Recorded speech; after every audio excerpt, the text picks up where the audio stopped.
My name is Ross Mirkarimi. I'm a member of the Board of Supervisors in the City and County of San Francisco.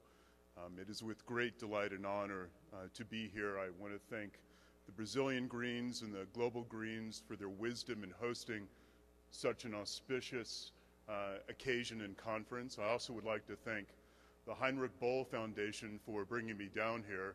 I was actually supposed to arrive on Thursday to deliver a keynote, but my plane was grounded, and so I was unable to speak 2 days ago. Now is that time.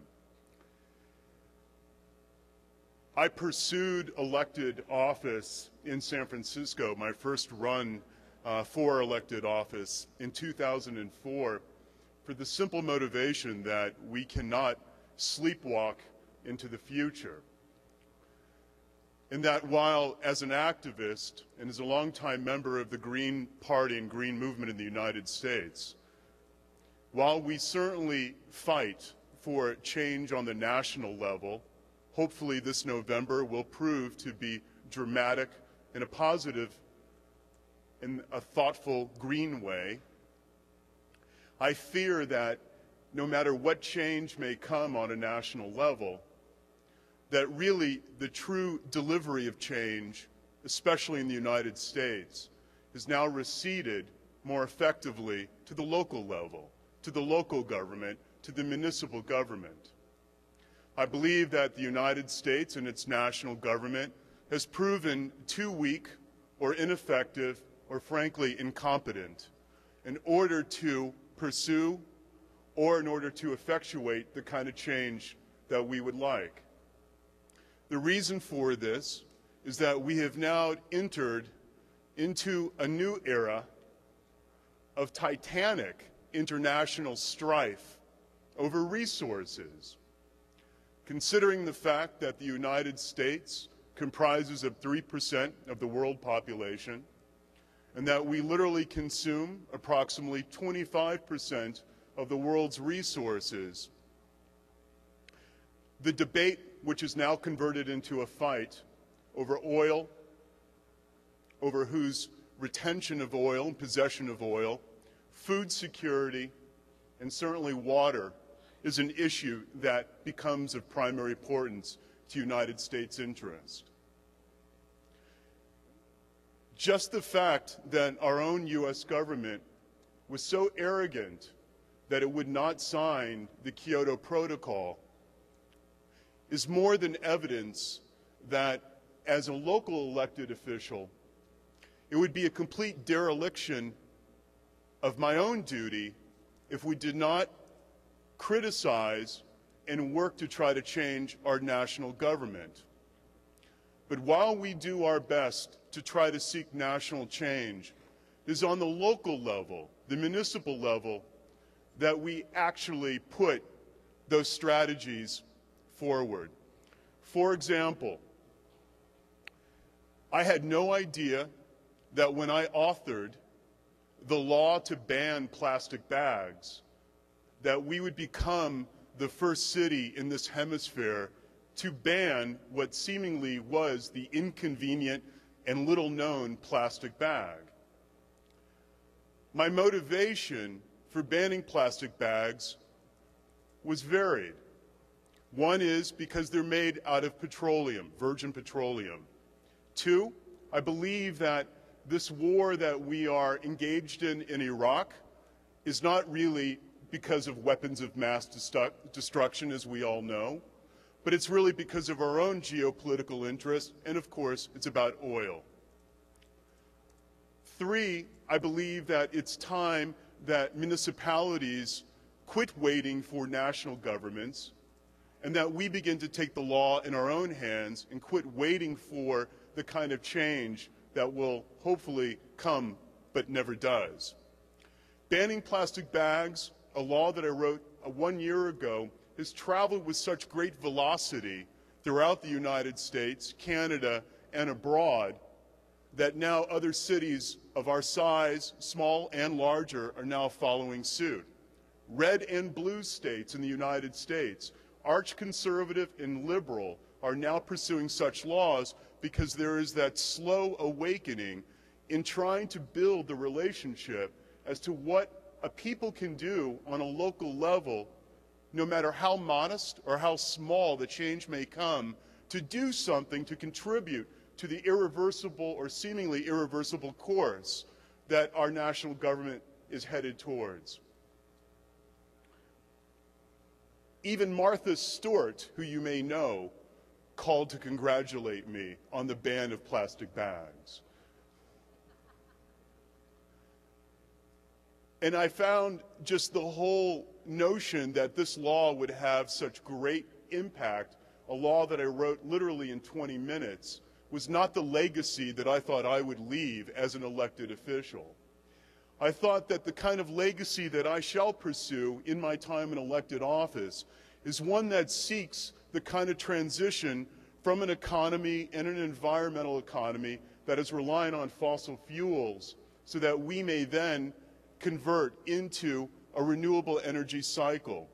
In San Francisco and in other cities in California, we are engaged in a heavy campaign to kick out the primary utility so that then city governments, public utilities, begin to take over.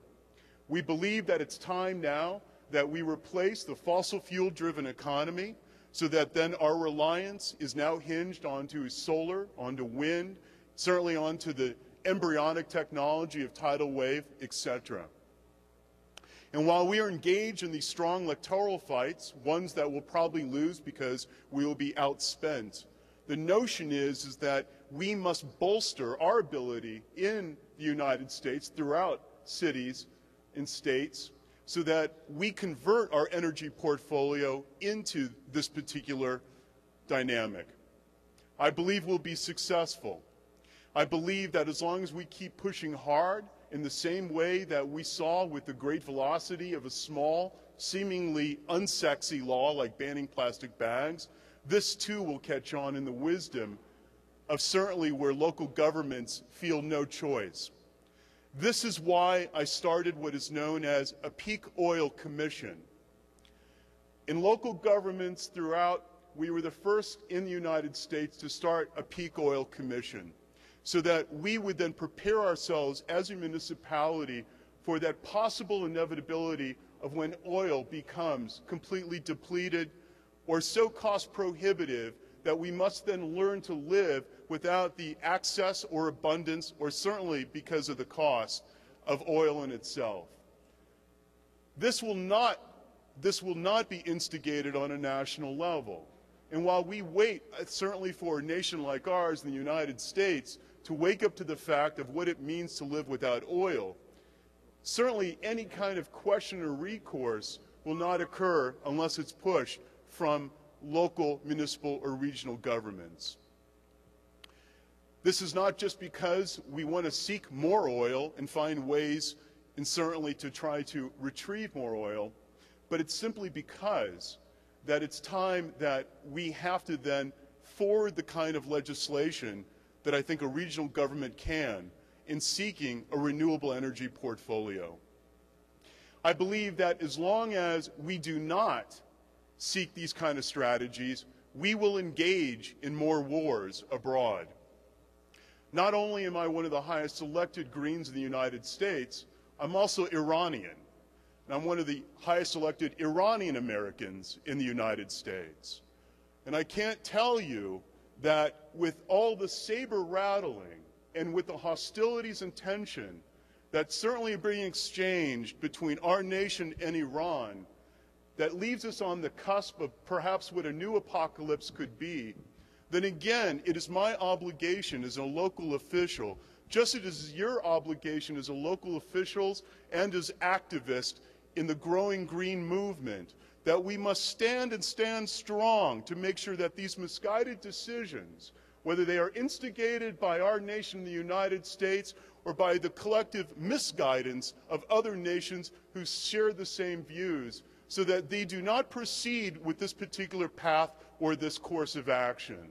I believe that the necessity, the very necessity, of us making the difference and saving this planet is not allowing this eco-chic sort of jargon that is now being adopted by other political parties or the mainstream political parties but it's to show the way that our rhetoric is met by clear and concise and definitive action. When I come here, I think about the prospects and I think about the optimism of what we have before us. But I also know that a movement unto itself will not deliver that particular change. What I believe is that as global Greens and as Greens who certainly tried to master their art of a new politics on a local or regional level, that we do so simply because we're trying to master a new art of electoral politics. That instead of settling for 1 or 2% of the vote, that we actually muster the strategies and marshal the resources that deliver us into the winning circle.